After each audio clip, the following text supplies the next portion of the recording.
चाय के बारे में एक जानकारी दे दूं मैं। चाय जो है ना, आपके देश का उत्पादन नहीं है।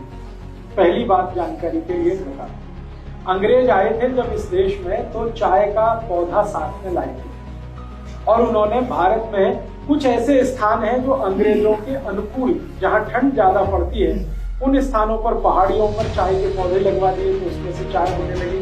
अंग्रेज अपने साथ चाय लेके आए थे। भारत में चाय कभी हुई नहीं। 1750 के पहले इस देश में एक भी चाय का कहीं नामो निशान नहीं था। ब्रिटिशर्स आए ईस्ट इंडिया कंपनी लेकर तो उन्होंने चाय के बागान लगाए। उन्होंने अपने लिए लगाए। क्यों लगाए? चाय एक मेडिसिन, इस बात को ध्यान से सुनिए। चाय एक मेडिसिन है, लेकिन सिर्फ उन लोगों के लिए जिनका ब्लड प्रेशर लो रहता है। सिर्फ उन लोगों के लिए जिनका ब्लड प्रेशर लो रहता है चाय मेडिसिन है, और जिनका ब्लड प्रेशर नॉर्मल और हाई रहता है चाय उनके लिए जहर है। बता रहा हूं ना, आगे बढ़ते हैं। चाय उन सब के लिए जिनको ब्लड प्रेशर कम रहता है अमृत है, मेडिसिन है, लो बीपी वाला। लेकिन चाय उन सब के लिए जहर है जिनको बीपी हाई रहता है या नॉर्मल है। अब अंग्रेजों की एक समस्या है, आज भी है, वो हजारों साल से। सभी अंग्रेजों का बीपी लो है। सिर्फ अंग्रेजों का ही नहीं, अमरीकियों का भी, कैनेडियन लोगों का, फ्रेंच लोगों का, जर्मन लोगों का, स्वीडिश लोगों का, डेनिश लोगों का, सबका बीपी लो है। कारण क्या है? बहुत ठंडे इलाके हैं, बहुत ठंडे इलाके। उनकी ठंड का तो हम सोच नहीं सकते। अंग्रेज और अंग्रेजों के आसपास के सारे देश दुनिया के इस हिस्से में रहते हैं जहां ठंड बहुत है। साल में 6 महीने सूरज नहीं, कितनी ठंड। और आप अगर उनके यहाँ टेम्परेचर रेंज देखेंगे तो -40 उनकी लोएस्ट रेंज, -40। ऋणात्मक रूप से शून्य से भी नीचे 40 डिग्री, शून्य से भी नीचे 30 degree, 20 degree, 22 degree, 25 degree, 15 degree, ये टेम्परेचर उनके यहाँ 6 महीने रहता है। सूरज निकलता नहीं, 6 महीने धुंध ही धुंध रहती है आसमान में।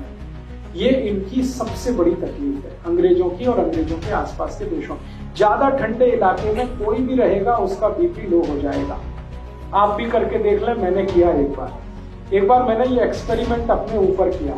बर्फ मंगाया मैंने, वो बर्फ की सिल्ली आती है वो मंगाई और चारों तरफ सिल्ली लगा के अंदर में लेट गया।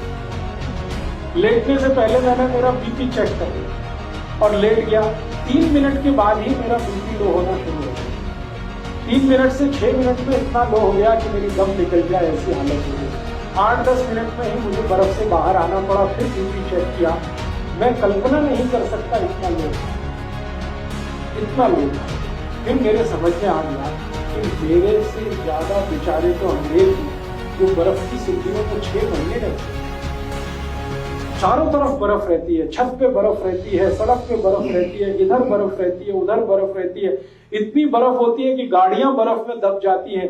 फिर उनको स्पेशल अभियान चलाना पड़ता है बर्फ को तोड़ने का। सारी सरकारों का बड़ा बजट तो बर्फ तोड़ने में खर्च होता है, कनाडा, अमेरिका वगैरह। तो वो लोग सच में बर्फ में ज्यादा रहते हैं, ठंड बहुत है, ब्लड प्रेशर बहुत लो होता है। अब तुरंत ब्लड को स्टिमुलेंट चाहिए। अगर बीपी लो हो गया, इतनी ठंड पड़ गई, स्टिमुलेंट चाहिए तुरंत बीपी बढ़ाने के लिए, तो चाय उसमें सबसे अच्छी है। दूसरे नंबर पे कॉफी। तो चाय और कॉफी उन सबके लिए बहुत अच्छी है जो ठंड वाले इलाके में रहते हैं। और भारत के ऐसे कई इलाके हैं जहां बहुत ठंड पड़ती है। अगर मैं जम्मू कश्मीर में जाकर ये व्याख्यान दूंगा तो लोगों से कहूंगा चाय पियो, कॉफी भी पियो, क्योंकि उनके लिए वो मेडिसिन। आपको अगर मैं लेक्चर करूंगा तो आपको बोलूंगा आप मत पिए, क्योंकि आप इतने बर्फ वाले इलाके में नहीं हैं। आपके यहाँ थोड़ी ठंडी है, वो भी साल में 10-15 दिन की है। वो 10-15 दिन तब होते हैं जब कोहरा बहुत पड़ता है, हाथ पैर आपके जलने लगते हैं, टेम्परेचर -0 या 0 के नीचे आ जाता है। तब आपके यहाँ शायद 2-4 दिन 5 दिन ऐसे आते हैं कि आप चाय पी ले, कॉफी पी ले, क्योंकि इस समय बीपी बहुत लो है। लेकिन पूरे साल चाय पीना और every time is T time, ये सबसे खतरनाक है। सुबह उठते ही चाय पीना, कई लोग तो कहते हैं चाय नहीं पिएंगे तब तो पॉटी भी नहीं कर सकते। ये तो बहुत खतरनाक, ये तो बहुत खराब। इसलिए उठते ही चाय पीने का अगर आपकी आदत है तो इसको बदलिए, नहीं तो क्या होगा मैं आपको बताता हूँ। अगर लो बीपी आपको नहीं और ब्लड प्रेशर नॉर्मल है, चाय पीना आप जारी रखते, धीरे धीरे हाई होना शुरू होगा और वो हाई होते होते फिर आपको गोलियों तक लेके जाए। फिर डॉक्टर कहेगा बीपी लो करने के लिए गोलियां खाओ, और जिंदगी भर चाय भी पियो, जिंदगी भर गोलियां खाओ। तो डॉक्टर ये नहीं कहेगा कि चाय छोड़ दो, तो कहेगा गोलियां खाओ, क्योंकि गोलियां बिकेगी तो उसको भी कमीशन मिलने वाला।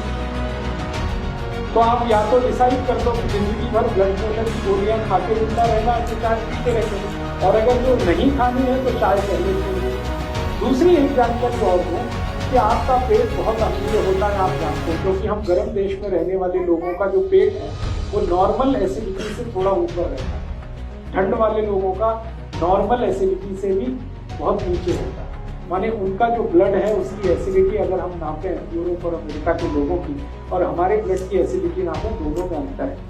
अगर हम पीएच स्केल को जानते हैं तो हमारा ब्लड जो है ना वो 7.5 के आसपास, 7.4, 7.3, कभी कभी 7.2, कभी 6.8 तक चला जाता है एसिडिटी।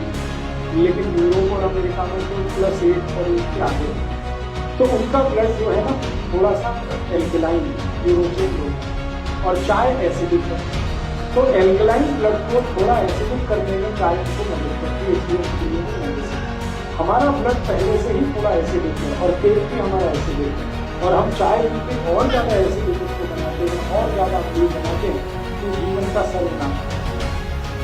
इसलिए चाय आपके लिए। और मैं एक आखिरी जानकारी आपको दे दूं, भगवान ने जो चीजें आपके नजदीक में पैदा की हैं वही आपके खाने पीने के लिए अच्छी है। जो चीजें आपसे हजारों मील दूर पैदा होती हैं वो आपके लिए अच्छी है। आपको खाने पीने को जितना लगता है वो सब 20 किलोमीटर के दायरे में होता है। आप पटियाला को केंद्र बनाकर 20 किलोमीटर का एक सर्कमफ्रेंस बना दीजिए, आपकी जरूरत की हर चीज वहां होती है, वो आपके लिए सबसे अच्छी है। और हजारों मील दूर नीलगिरी की पहाड़ियों में जो चाय होती है या कर्नाटक के कुर्ग एरिया में जो कॉफी होती है वो आपके लिए मुफीद नहीं है, क्योंकि हर वस्तु आबो हवा के हिसाब से होती है। जहां जिसकी जरूरत है वहीं वो चीज होती है।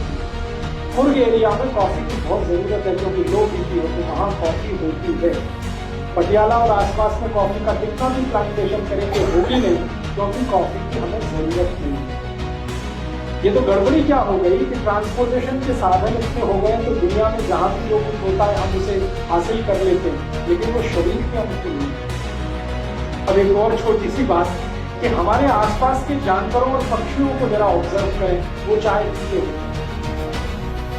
मैंने बहुत पिला के नहीं पी, कोई पक्षी चाय नहीं पी, कोई पक्षी कॉफी नहीं पी, मेरे घर का पालतू कुत्ता भी नहीं पी, वो भी मुंह इधर उधर कर देता है। चाय रख दो इधर उधर करेगा, दूध रख दो फट से पीता, 1 मिनट नहीं लगता।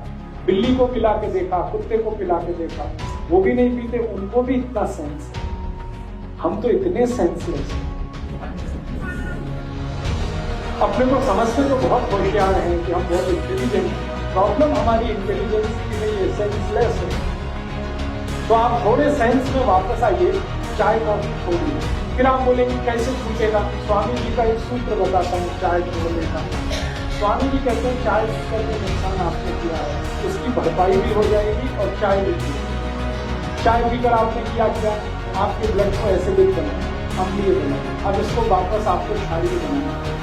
तो सबसे अच्छी चीज है अर्जुन छाल का पाउडर, उसका काढ़ा बना के पीजिए। चाय बिल्कुल छोड़िए। वाले को सत्कार कैसे करें, छाल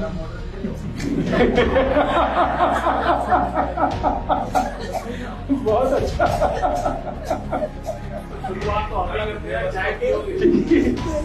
आप जो है जो चाय छोड़ना चाहते हैं और जिन्होंने चाय पीकर नुकसान कर लिया अपने शरीर का, वो नुकसान फिर ठीक करना चाहते हैं, उसके लिए सबसे अच्छी आयुर्वेदिक दवा है अर्जुन छाल। आप जानते हैं अर्जुन छाल कहीं भी मिलती है, 35-40 रुपए किलो की है, बहुत सस्ती।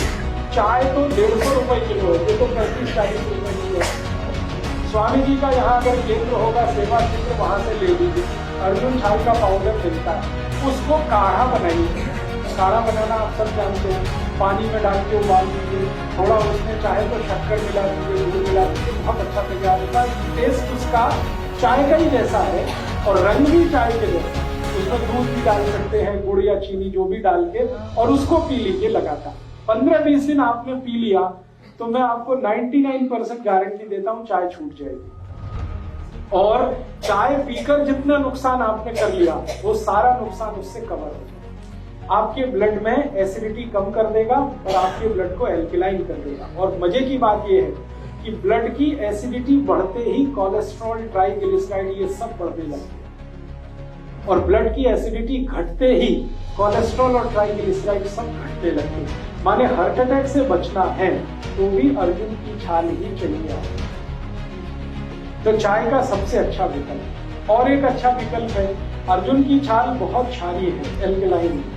ऐसी कोई भी चीज जो एल्कलाइन है वो आप पीना शुरू कर दीजिए चाय के विकल्प के। जैसे जीरा है ना, जीरा बहुत एल्कलाइन है। जीरे का काढ़ा बनाइए। जीरे का काढ़ा कैसे बनता है? जीरा पानी में डालिए, उबालिए, थोड़ा गुड़ मिला दीजिए और थोड़ा उसमें पुदीने का पत्ते का चटनी वटनी मिला दीजिए, बहुत एल्कलाइन हो जाता है। फिर इसको पी लीजिए चाय की। ऐसे ही आपके घर में अजवाइन है, अजवाइन बहुत एल्कलाइन है, बहुत क्षारीय है। एल्कलाइन का काढ़ा बना लीजिए, अजवाइन का काढ़ा बना लीजिए, गुड़ मिला के, और जीरा भी डाल सकते हैं उसमें। धनिया पत्ता, पुदीना पत्ता दोनों एल्कलाइन है, उसकी चटनी डाल दीजिए, बहुत अच्छा तैयार होगा। तो ऐसे 20 तरह के काढ़े। एक हमारे भारत देश में गायत्री परिवार नाम की बड़ी संस्था है, उनका एक प्रज्ञा पेय आता है, वो भी बहुत एल्कलाइन है, वो चाय का बहुत अच्छा विकल्प है। स्वामी जी ने भी एक विकल्प लाया है, दिव्य पेय।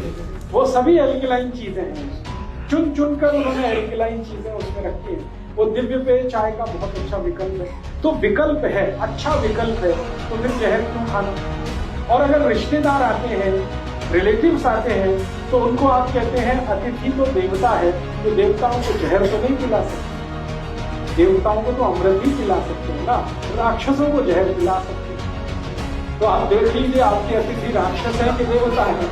अगर आप मानते हैं कि वो राक्षस हैं, खूब चाय पिलाइए, खूब कॉफी पिलाइए, जल्दी मार डालिए उनको। और अगर आप मानते हैं कि नहीं वो देवता है, तो बिल्कुल चाय मत पीजिए, बिल्कुल कॉफी मत पीजिए, दिव्य पेय दीजिए और अर्जुन की छाल का पाउडर पीजिए, जिंदा रखिए उसको। ये आप तय करिए, आपके ऊपर में छोड़